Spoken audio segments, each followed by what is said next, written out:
تو اس پر بھی بات کرتا ہوں. لیکن یہ اسلام آباد کی فضا جو یہ ہے کہ آخری دنوں میں جو حشر ہوتا ہے کسی بھی حکومت کا، سرکاری دفاتر ہوں یا سیاسی جماعتوں کے لوگ ہوں یا پریس کلب ہو یا دوسرے آفیسرز کلب ہوں یا سفارتی حلقے ہوں، سب جگہ ایک ہی بات زیر بحث ہے کہ آج گیا یا کل گیا. آج گیا یا کل گیا کی کیفیت کب پیدا ہوتی ہے؟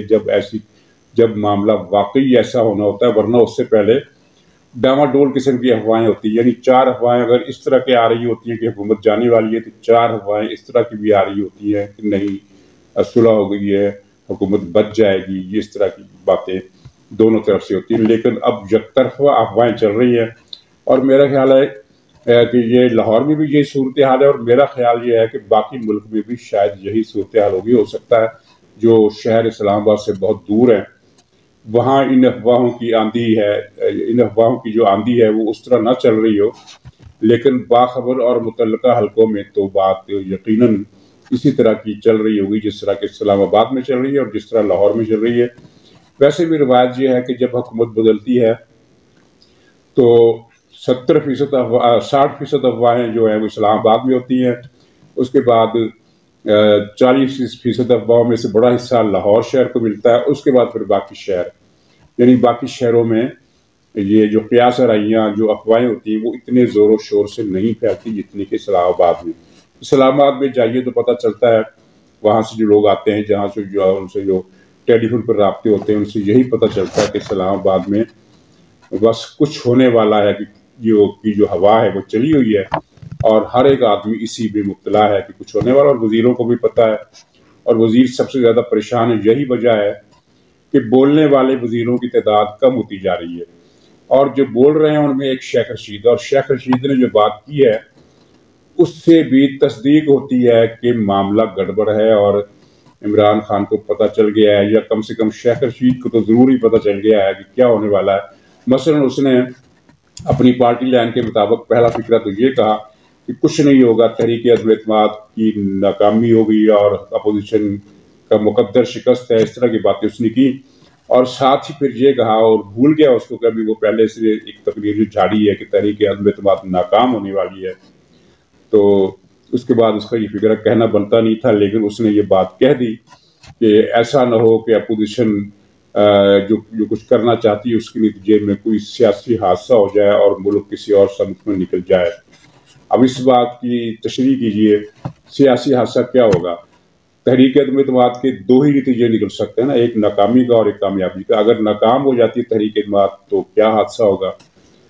کوئی حادثہ نہیں ہوگا، ظاہر حکومت چلتی رہے گی. اور اگر کامیاب ہو جاتی ہے تو اس کا مطلب کہ عمران حکومت کی چھٹی اور نئی حکومت سنبھال لے گی. حادثہ کہاں سے آ گیا؟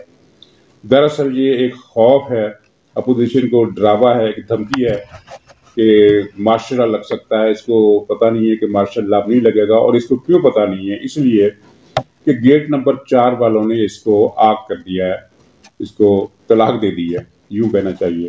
اب گیٹ نمبر 4 سے اس کا کوئی رابطہ نہیں ہے، یہ ٹامک ٹوئیاں مار رہا ہے، اس کے رابطے میں کوئی معقول آدمی بھی نہیں ہے. ایسا ہوتا ہے نا کہ اپوزیشن کا کوئی آدمی ہو یا دوسرا کوئی آدمی جس کا گیٹ نمبر 4 سے رابطہ نہ بھی ہو، تب بھی باخبر ذرائع سے اس کے رابطے ہوتے ہیں اور کچھ نہ کچھ اندازہ اس کو ہوتا ہے. یہ شیخ رشید وہ بدقسمت آدمی ہے کہ اب کوئی اس سے منہ لگانے کے لیے تیار نہیں ہے. یہاں تک کہ خود پی ٹی آئی کی کابینہ میں ایسے کوئی منہ نہیں لگا رہا. یہ ایک راندہ درگاہ قسم کا آدمی بن گیا جسے سیاسی اچھوت کہنا چاہیے. تو یہ اپنے طور پر اب اخبار میں میڈیا میں آنے کے لیے اس طرح کی باتیں کرتا ہے، لیکن اس کے منہ سے جو کچھ نکلا ہے ظاہر ہے پی ٹی آئی کی اندر جو گفتگو، کابینہ کے اندر جو گفتگو ہوتی ہے اور پی ٹی آئی کے اپنے وزیر جس طرح کی باتیں کرتے ہیں، تو شیخ رشید کو خطرے کا علم ہو چکا ہے. اور خطرے کا علم جو ہے میرا خیال ہے عمران خان کو بھی ہو چکا ہے جب اس نے یہ جہانگیر ترین سے منت ترلے کا فیصلہ کیا، اور جب اس نے بزدار کو حکم دیا کہ پنجاب میں ایک ہنگامی ملاقاتوں کا سلسلہ شروع کرو. اس کا مطلب ہے کہ اس نے خطرے کی بو سونگھ لی ہے اور اس کو اندازہ ہو گیا کہ خطرے نے اسے گھیرنا شروع کر دیا ہے. اور اب وہ اس کمزور پوزیشن پر آ گیا جہاں وہ اپنا واحد کارگر ہتھیار جس کی دھمکیاں وہ بہت مرتبہ دے چکا ہے اور پھر دے کر واپس بھی لے چکا ہے، منت ترلے پر بھی آمادہ ہو چکا ہے، معافی مانگنے تک گیا ہے، وہ کارگر ہتھیار جو ہے وہ بھی اب اسے چلانا بھی اس کے بس میں نہیں رہا. خاص طور پر پشاور والے واقعے نے اس کی امیدوں پر پانی ڈال دیا۔ یہ جس شخص کو اگلا چیف بنانا چاہتا تھا اس کی ساکھ ٹیلی فون کالوں کی وجہ سے ختم ہو گئی، اور اس کے اپنے ادارے کے اندر ایک ریزنٹمنٹ ہے، اور اطلاعات یہ بھی ہے، بلکہ پختہ اطلاعات ہیں کہ وہ ٹیپیں جو ہے وہ چیف صاحب تک بھی پہنچا دی گئی ہیں، اور ان کا نوٹس لیا گیا ہے اور ان کو پیغام دیا گیا ہے۔ اس کا مطلب یہ ہے کہ اس کی جو ساکھ تھی، اس کا جو اگر امکان دور دراز کا ایک امکان جو عمران خان کے ذہن میں تھا کہ میں یہ کروں گا، اور عمران خان جو کچھ کر رہا ہے وہ اسی امکان کے پیش نظر کر رہا ہے کہ کوئی نہ کوئی معجزہ ہوگا اور میں اپنا چیف لانے میں کامیاب ہو جاؤں گا۔ اور یہ جو میڈیا کا بل جو آزادی اظہار پر پابندی کے لیے اور فیک نیوز کے نام پر جو آرڈیننس جاری کروایا ہے، یہ بھی اس کی ایک شکست کی علامت ہے۔ اگرچہ اس کا منصوبہ کچھ اور تھا، اس کا منصوبہ یہ تھا کہ بہرحال میں اپنا چیف لے آؤں گا، اس کے بعد پھر میں اس آرڈیننس کی مدد سے تمام اپوزیشن کو اندر کر دوں گا، تمام میڈیا ہاؤس کی کنٹرول کر لوں گا، اور پھر اگلا الیکشن بھی جیت جاؤں گا۔ لیکن جو صورتحال پلٹی ہے وہ آپ نے دیکھ لیا کہ عدالت کی طرف سے جن مارکس آئے ہیں، اسلام آباد ہائی کورٹ کی طرف سے محسن بیگ کیس میں اور دوسرے کیسز میں، ان سے صاف پتہ چل گیا کہ یہ جو آرڈیننس ہے یہ اڑ جائے گا، اور اس کو چیلنج بھی کر دیا گیا۔ ہائی کورٹ لاہور میں بھی چیلنج کر دیا گیا، اور اسلام آباد ہائی کورٹ میں بھی چیلنج کر دیا گیا۔ میڈیا کی تنظیموں، صحافیوں کی تنظیموں اور میڈیا جو گروپ ہے ان کی طرف سے بھی اس کو چیلنج کر دیا گیا، اور یہ کیس عدالتوں ہی میں اڑ جائے گا، یہ آرڈیننس جو ہے یہ اڑ جائے گا۔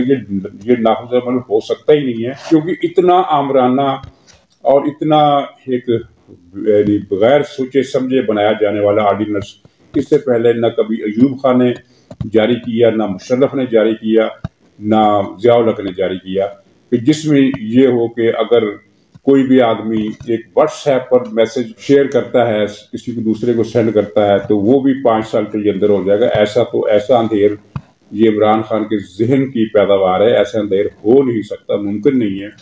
ٹھیک ہے، یہ ہو سکتا ہے کہ جانے سے پہلے کچھ لوگوں کو پکڑ لے، کچھ لوگوں کو گرفتار کر لے، لیکن جو جس نے سوچا ہے وہ اس کی کامیابی کا 1% امکان بھی نہیں ہے۔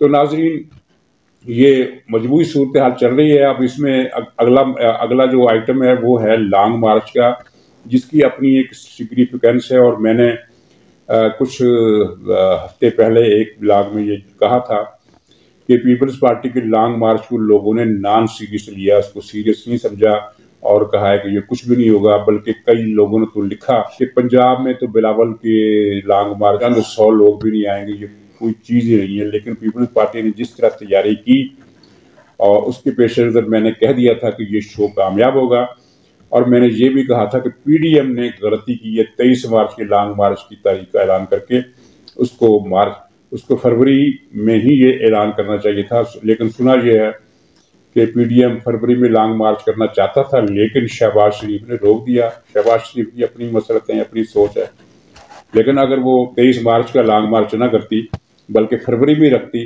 اس کا فائدہ یہ ہوتا کہ پیپلز پارٹی اور پی ڈی ایم کا لانگ مارچ مرج ہو جاتا۔ اور اب دیکھیے ایک اچھی بات یہ ہوئی ہے کہ یہ لانگ مارچ جو ہے تقریباً مرج ہونے کی کیفیت میں آ گیا ہے۔ وہ اس طرح کہ پاکستان مسلم لیگ جو پنجاب میں پی ڈی ایم ہے، وہ ہر جگہ اس لانگ مارچ کا خیر مقدم کرے گی، یوں اس کی ایک رونق میں بہت اضافہ ہو جائے گا۔ اور تجویز یہ بھی ہے کہ جب یہ لانگ مارچ لاہور پہنچے گا تو اس کا بڑے پیمانے پر استقبال کیا جائے گا، اور شہباز شریف ہو سکتا ہے کہ اس لانگ مارچ سے لاہور میں خطاب کریں، اور شہباز شریف کا خطاب لوگوں کے لیے اٹریکشن کا باعث نہیں ہے۔ وہ اتنی ٹھنڈی اور الجبرا جیومیٹری والی تقریر کرتے ہیں کہ عوام سوچتے ہی رہ جاتے ہیں کہ اصل تقریر اب شروع ہوگی، اور ان کی تقریر 2-3 گھنٹے کے بعد ختم بھی ہو جاتی ہے۔ تو اب ایک تجویز ہے، مجھے نہیں پتا کہ یہ اس تجویز کی کسی دوسری کی طرف سے حمایت ہوگی، یہ مسلم لیگ والے اس طرف آئیں گے۔ تجویز یہ ہے کہ لاہور میں اگر خطاب کرنا ہی ہے تو مریم نواز کا خطاب ہونا چاہیے، جو کراؤڈ پلر رہے اور جن کی تقریر لوگ سمجھتے ہیں، جن کے فکرے لوگوں کے دلوں میں اترتے ہیں، اور وہ لوگوں کو ساتھ لے کر چلتی ہیں اپنی تقریر کے دوران، اور لوگ بھی یہی سمجھتے ہیں کہ یہ ہمارے لیڈر ہے اور جو ہم سے خطاب کر رہی ہے اور ہم اس کے ساتھ ہیں۔ تو یہ مریم کے خطاب کی تجویز اگر کوئی ذمہ دار صاحبان میرا یہ بلاگ سن رہے ہوں تو مسلم لیگ نون کی قیادت کو پہنچا دیں، کیونکہ یہ لانگ مارچ میں پھر یہ شو جو ہے یہ اجتماعی شو بن جائے گا مریم کی تقریر کی وجہ سے. شہباز شریف کی تقریر جو ہے وہ اکیڈمک قسم کی تقریر ہوتی ہے، اور نصرت جاوید جیسا یعنی سینئر اور سنجیدہ جرنلسٹ جو ہے وہ بھی اس طرح کے خیالات ظاہر کرتا ہے کہ شہباز شریف کی تقریر سے لوگ بور ہو جاتے ہیں. یہ ان کے الفاظ نہیں ہیں نصرت جاوید صاحب کے، لیکن انہوں نے ایک دو کالموں میں جس طرح لکھا ہے اس کا خلاصہ یہی بنتا ہے کہ یہ تقریر اتنی بور ہوتی ہے اور کسی کے سمجھ میں نہیں آتی کہ وہ کیا کہنا چاہتے ہیں، ان کا مدعا کیا ہے. تو اس کے بجائے اگر مریم نواز خطاب کریں تو یہ اس لانگ مارچ کی حیت ہی بدل جائے گی. اور ناظرین، یہ جو فروری کے آخری چند دن ہیں اور مارچ کے پہلے چند دن ہیں، یہ وہ ہنگامہ خیز دن ہوں گے کہ جن کے بطن سے وہ چیز پھوٹے گی جس کا عوام انتظار کر رہے ہیں. تو ناظرین، چلتے چلتے آج ایک میں نے ویڈیو دیکھی جو سوشل میڈیا پر کسی نے شیئر کی ہے. افتخار حسین جو ANP کے رہنما ہیں پختونخوا میں، وہ عمران خان کے مشرف کے دور میں جب عمران خان نے ایک ڈرامہ کیا تھا امریکی ڈرون طیاروں کے حملوں کے خلاف، وہ سراسر ڈرامہ تھا، اس کی کوئی ہمدردی نہیں تھی عوام کے ساتھ.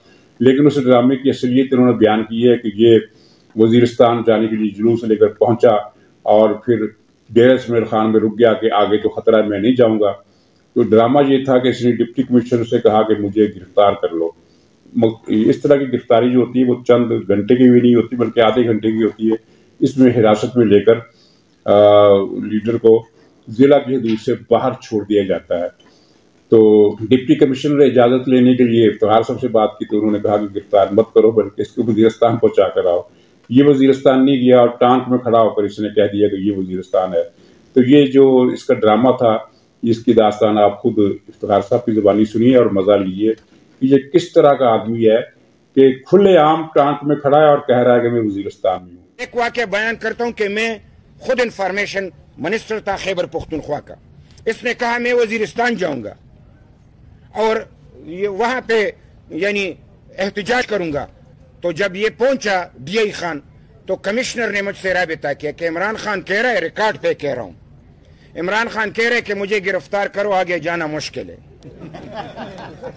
کمشنر نے کہا میں بالکل نیٹو سپلائی کی جو بات کی اور اس نے وہاں پہ کہا کہ میں احتجاج کروں گا اور اس کے خلاف ڈرون اٹیک کے خلاف.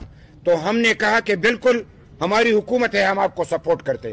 کمشنر نے کہا گرفتار کروں، میں نے کہا گرفتار نہیں کرنا، ان کو حفاظت سے وزیرستان تک پہنچانا کہ پتہ تو چلے. اس کو پتہ بھی نہیں تھا وزیرستان شکار کے لیے تو گیا ہے، احتجاج کے لیے کبھی نہیں گیا. یہ ٹانک میں تھا اور لوگوں سے کہہ رہا تھا میں وزیرستان میں ہوں. خدا کی قسم ٹانک میں کھڑے ہو کہ اس نے کہا وزیرستان میں ہوں.